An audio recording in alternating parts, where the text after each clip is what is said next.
Hello, my name is Martin and welcome back to another video. I'm in North Yorkshire, I think. I'm in North Yorkshire, yes I am. It's very beautiful. I'm on a disused railway line, lots of features. This is Andrew. Hello. From ALW Exploration. He's got a YouTube channel like mine. Go and check him out, take a look, he does similar stuff.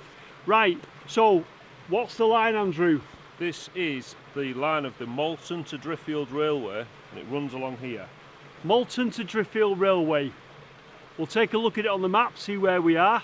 Like I say, features along here, we're going to take a look at them. There's a disused chalk works, there's some kilns, and I think there's a tunnel.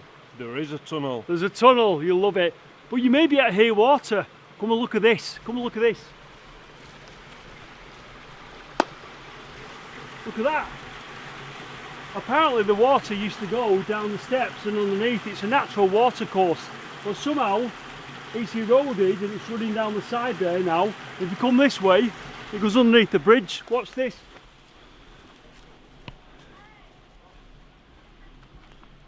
Look at that. You got it all, James? Yep. Yeah? Brilliant. And this bridge, let me show you this bridge. This bridge is being held up by a tree. Come look at this. Run, James, run.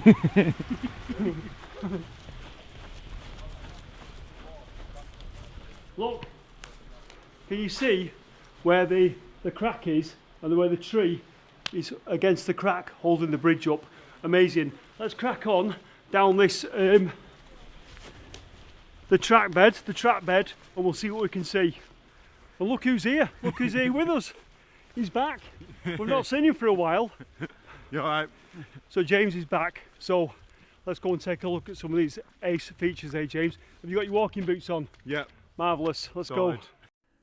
Fimber Halt on the Malton to Driffield Railway. Looks like the start of some kind of railway preservation group, this. If you can tell me what that shunter is, I'll be very grateful, because if it's not an 08 or an 03, I usually get a bit stuck. Okay, so this week, where are we? You'll see Manchester on the left there, and we've headed across the Pennines to North Yorkshire. We're just north of the city of Hull, and we're near a little village called Wharram Percy. Okay, and as per usual, we flick over to the rail maps online, the maps that show all the disused railways. So you've got a red circle there, that's York. I've put that on so you've got something to relate to if anyone knows where York is, or if you're abroad. That's York, you may have visited there in the past. And then the yellow squares, that's Malton and Driffield, the two towns that our disused railway joins. And the blue squiggly line in between the two yellow squares is our railway line that we're going to explore. The blue circle is roughly the area where we're going to be.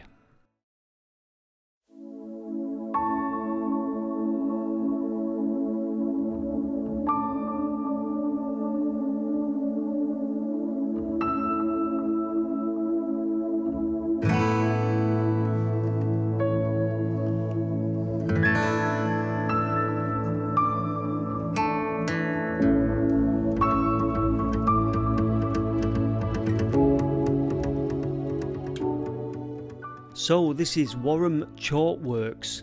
It's attached to a quarry which is just up the line, which I will show you, and it was active between 1919 and the 1940s. It extracted high quality chalk from the area to be used for agricultural purposes and for cement. So we'll take a quick look round here because it's quite interesting.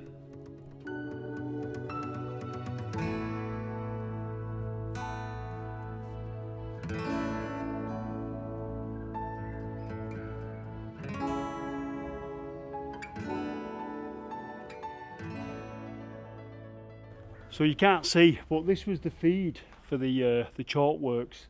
So there's some sort of stanchions there through the bushes that I'll show you from another angle. There would have been rails on here that fed the trucks along. Just little trucks on a makeshift railway that came from the quarry with the chalk in. Came along here, underneath this sort of canopy area here, and into here. And Andrew tells me that the entire track tipped down here into a big crusher where they crushed up the chalk. I and down there into that water-filled pit where there would have been a crusher that crushed it all up. Lots of outbuildings here, so we'll take a look at some of the outbuildings.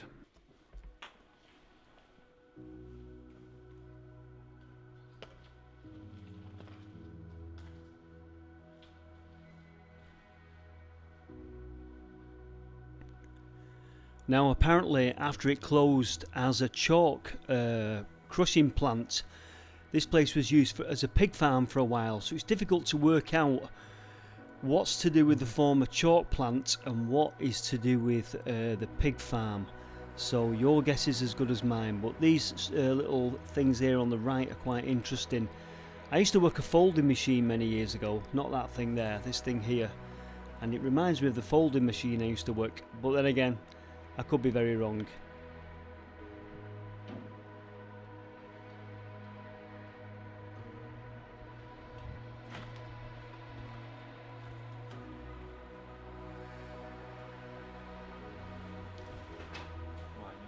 Right, so we're in one of the outbuildings behind the sort of where the hopper was and everything, the crusher. Andrew, what was this? This was the crusher repair workshop where they used to take the crusher out and they used to repair them in here. These lifting beams above were where they used to pull the crushing arm out and replace the cutting blades on it. Right. Because it literally was breaking rocks. Yeah, so it wore out fast. Yeah, really fast. So imagine in a modern factory it would have been an overhead crane, but 1920s it was a block and tackle lifting gear and stuff like that, and you can see the girders, like he says, that Andrew says, in the built into the structure. So what's through there? Right, so this was the tooling repair workshop where they used to repair the actual cutting blades. There used to be benches along here. These are unrelated, these were from later pig farming, but there used to be benches in here where they used to resharpen the chalk cutting blades. Wow. Now as we continue walking around some of the outbuildings, this apparently was the crew room where the people that worked here came in and took a break. I'll have a quick look in here.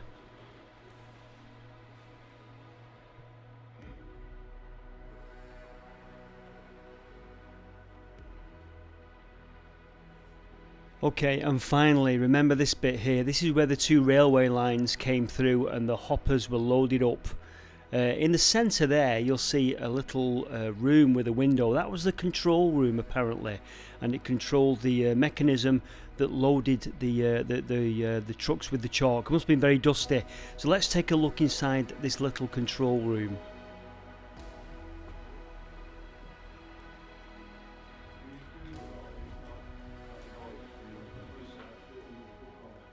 And on the floor there, you can just still see the wooden floorboards. There would have been levers in here operating the hopper drops on the other side of there, where the railway was.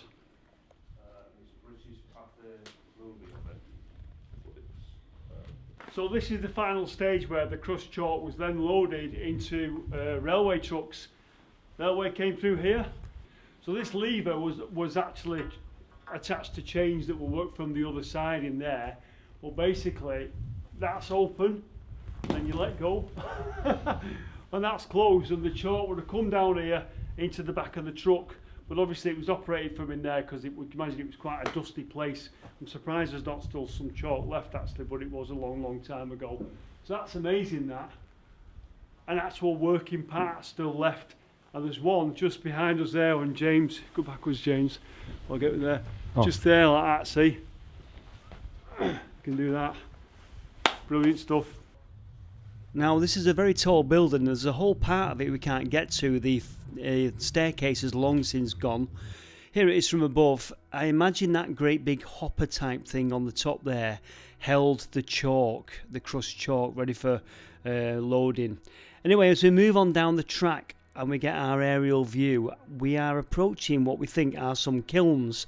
There they are, just through the trees, and as the drone goes over, I want you to just peer through the trees, because there's something interesting. As these trees shift out of the way, you'll see 3 holes. Look at those.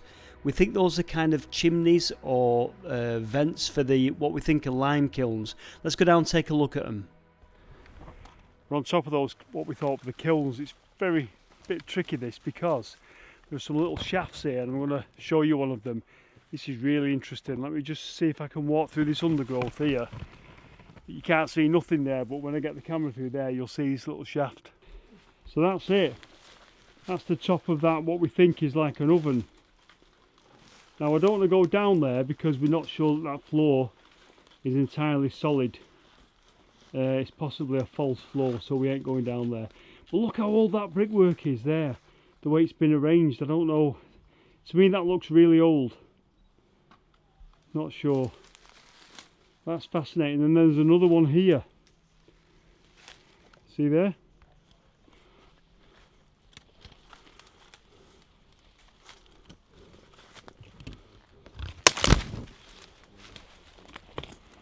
Well, that one's a lot deeper.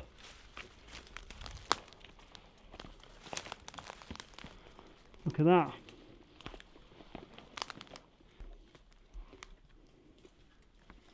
You can just see a bit of daylight at the bottom there. I think, I'm not quite sure, it's probably better when I pull back out.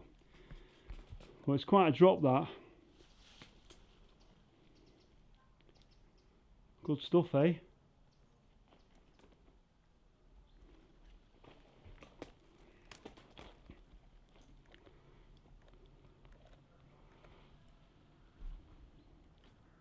So obviously some kind of a kiln here. We've been up top looking at them. Let's look at the bottom now and see what they were like. Not exactly sure what it was, but the whole thing is geared around limestone and the processing of limestone and chalk.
But above there you'll see the roundness of the brick. Now we went up there before and looked down, that's what we were looking down into.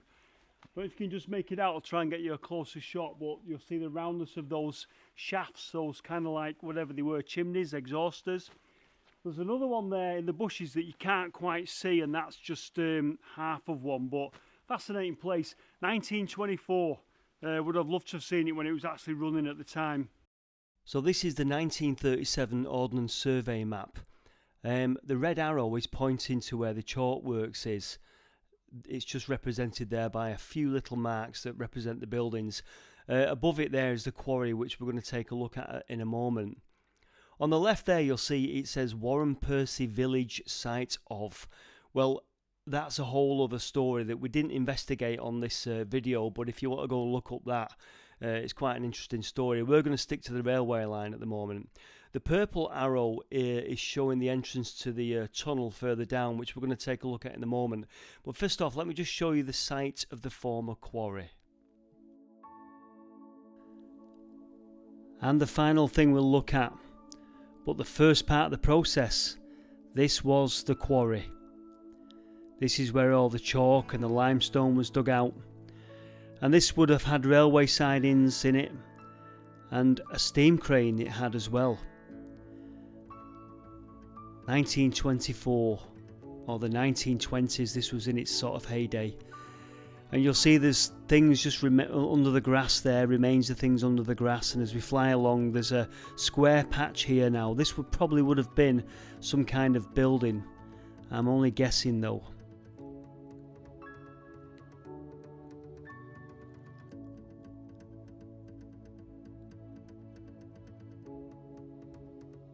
And then as the drone turns round, we'll look back to where we've come from. And as we lift the camera up there, you'll just see the sort of hopper or the silo of the chalk works in the distance. So let's move on now down this disused railway line and look at some of the other features. I think the best is yet to come. Right, so that was, you still there? You're still there, still there. Got to check he's there, you see. So that was the lime kilns, the chalk processing plant, the quarry. As we walk up the line, we're going to go to the railway tunnel. Can we get in this side, Andrew? No, we can't get in this side, but we're going to take a look at the side that we can't get in and then go to the side that we can get in. Like a pensioner crossing the sticks. Right, let's take a look at this little railway hut. So this little hut here is where the guy that kept the token sort of stayed. I know I'm not using railway terminology, but the guy that was in here handed out the token to the locomotive driver. Once he had the token, he had right of way down the track. Tunnel down there we're going to look in a minute. Well, let's take a look inside here. It looks quite interesting.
So as you've seen, we're approaching a tunnel. This is the Burdale tunnel. It was started in 1847 and it opened in 1853. It's 1,747 yards long. The two arrows indicate the entrance and the exit. We're just about to sit near the yellow arrow at the top, the northern portal, and we're going to enter it in a bit via the purple arrow. If you look closely, and it's difficult to see, as per usual, you'll see a number of air shafts. So let's go down and take a look at the northern portal, and then we'll take a look at those air shafts. So there you go, Burdale Tunnel. That's the northern portal. We're going to try and get in at the southern portal if we can. As you can see, this side's all bricked up. I would go down there, but it's waterlogged. It's really deep and waterlogged. I've only got my boots on today. So, very interesting. But let's go to the other side, see if we can get in. Andrew, lead on. Right, forgive the dodgy still photo of me. You'll see the slots in it there, the slats, whatever you want to call them. I'm led to believe this is a bat sanctuary now, so the slats in it so that bats can fly in and out, and it's a nesting place for them. Also, it's such a picturesque place, this now. You find this hard to believe, but you can imagine the teams of navvies that built this tunnel. Well, they must have caused chaos in the area at the time, because illegal drinking houses were built around the tunnel works, and there was various riots caused by the navvies, which must have caused hell with the locals in the area. But you can just imagine it, can't you?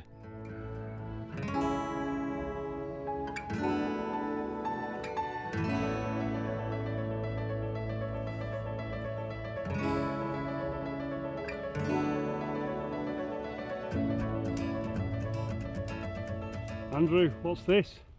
So this was a chimney for the Burdale tunnel, and in 1977 there was a severe collapse inside, and this chimney simply disappeared down into the depths below.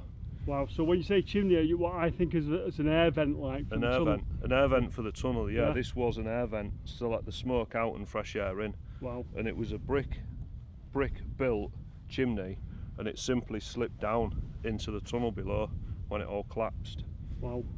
And if we look in there, you can actually see where it's divoting in, and the only thing that's stopping it falling in further is a tree that's actually rooted, and it's starting to grip the leaves and the mud above, because before you could actually see down into the tunnel below from here.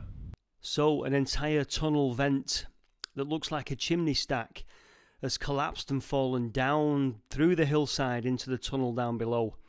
And if you want to know what that looks like, I think I might be able to show you later. You seen one of the collapse vents that Andrew's just showed us? Is it in there, in this little forest thing here? Yeah, it's in this forest, yeah. So this little hump on the hill here is one of the other vents for the tunnel. And amazingly, although, I don't know if you can see over there in the distance, the tunnel's way down. You see all them hills over there, it's down there below us. So that collapsed shaft with the false floor, you'd have fell through the hillside and then down into the tunnel. Well, this is where we're going. Ooh, So here we are at look at that. the tunnel top. Burdale tunnel. Down here, all slipping now. So what we'll do is we'll get the torch. I've got my beam torch with me, and we'll shine it down, see if we can see anything. You might not be able to see anything, but we'll give it a go, eh? So there's the beam on now. We'll go down there, and it looks like it's just going into mist. All you can see is the walls. You can't really see nothing, but Just fog, isn't it? yeah, it's just very misty and foggy. That's right, it's just cool there, isn't it? Yeah. Right, so we're walking down to the track bed, and it's at this point you get the idea of just how deep this line was. Look at this is where we're going down there. I don't know if that conveys how deep we're going into, sort of like a little mini valley.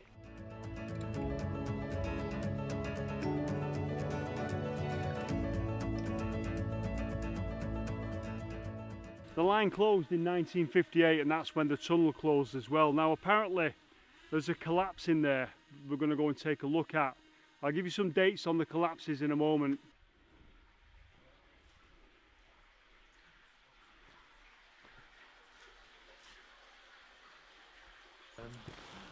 Bend me knees.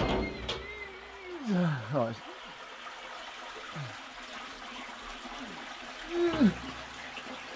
Well done, James. Where's all that coming from? Down you go. Thanks for that.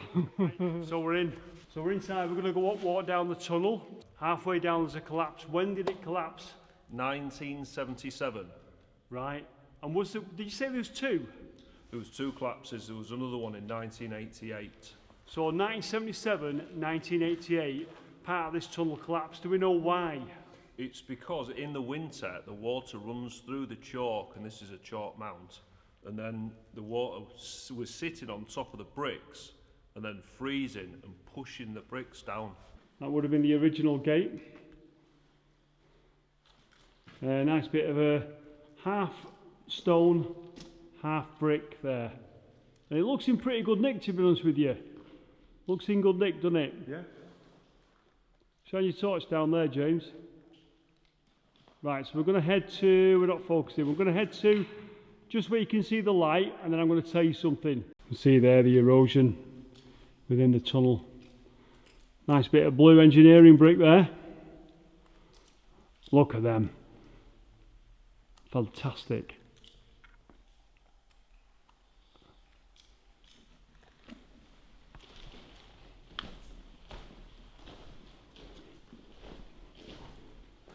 We've actually got one. That was on the floor, that. Right, so there's an interesting feature. I've not seen this before in one of these tunnels. You see how it narrows there. You see the narrowing of the tunnel? Well, that's part of the ventilation system. And this wider bit here, the train came in, pushed a big column of air in, if you like, and as the tunnel narrows, the pressure increases and it helps to push the air through the tunnel and ventilate it. I've never seen that before. Fantastic. You'll also see that it's a single track in this tunnel as well. There was a team of 350 men that built and dug this tunnel. The work was dogged by technical problems and water ingress. There you go, bit of the old tunnel drainage there.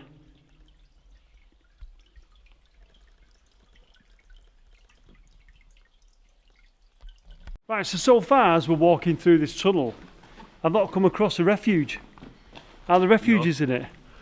No, I don't believe there is. From memory, I don't think there is, because this was originally going to be a double track tunnel. Right. And this part is, but they only ever put one track down the middle of it.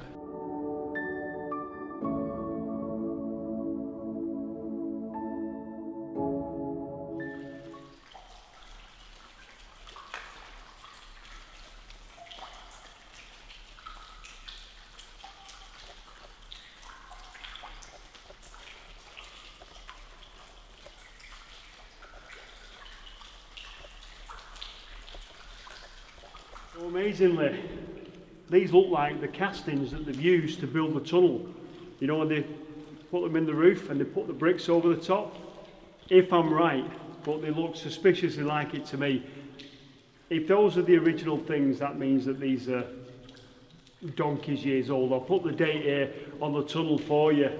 But or whether they were for a repair, who can tell, but I'm suspecting they are very, very old. I have never seen that in a tunnel before. And if you just walk here now, we're underneath the first vent, or the first vent that we've approached. This is the vent that when we were up on the hillside, we tried to shine the torch down into, and all we could see was the mist. So I'll show it you now from the other side. Fair bit of debris there underneath it. And there it is, and that's what we were stood up before. Up there. Nice oval shape, that, isn't it? I've not seen one like that before. Put the light in on that. Alright.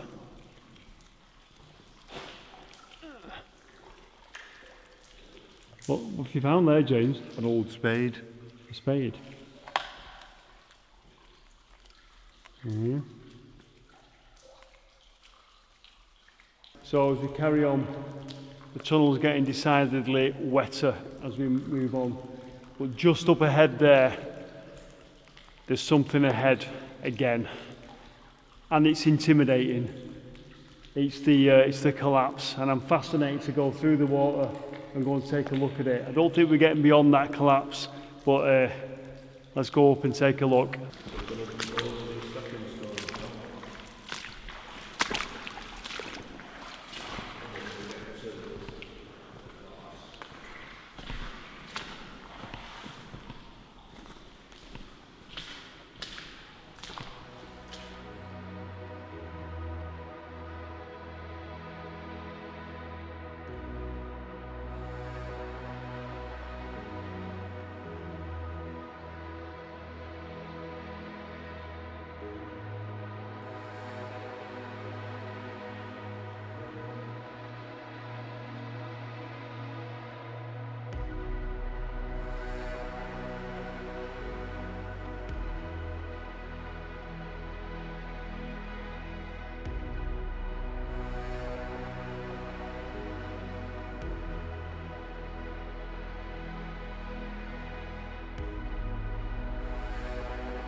In 1845, the initial report said that the tunnel would be going through quite dry chalk. Apparently in the event, there was 2/3 of it that were through severely unstable shale, with these devastating consequences. Look at that. That is incredible. Just huge chunks of the lining of the tunnel have fell down. Very, very intimidating, and no, I'm not going any further. I've never seen anything like it. I thought Mapley was bad. That is just unbelievable. And there's just mounds going over there. Can you imagine coming through on a train back in the day and the danger of that happening? I mean, when it was new, it probably weren't too bad, but that is incredibly intimidating. And there, you just look at that there. There's an entire piece of the, looks like wall I can just pull down there. Obviously, I'm not going to do it, but as I'm talking to you, I'm looking at that thinking it looks like it's going to fall. That is the most incredible thing I've ever seen. I've never seen anything like it. Tunnel collapse. One of those things that you have to see. You have to see it when somebody tells you there's a collapse in the tunnel, but it's also one of those reasons why you need to get out, because we've seen it now.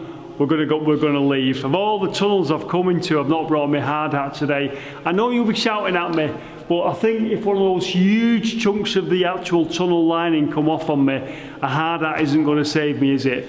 Anyway, we've seen the collapse. Never seen anything like it before. Time to get on out of here now. Thanks, Andrew, for bringing us. You're very welcome. We're leaving. Yeah, we're going to leave that out, yeah.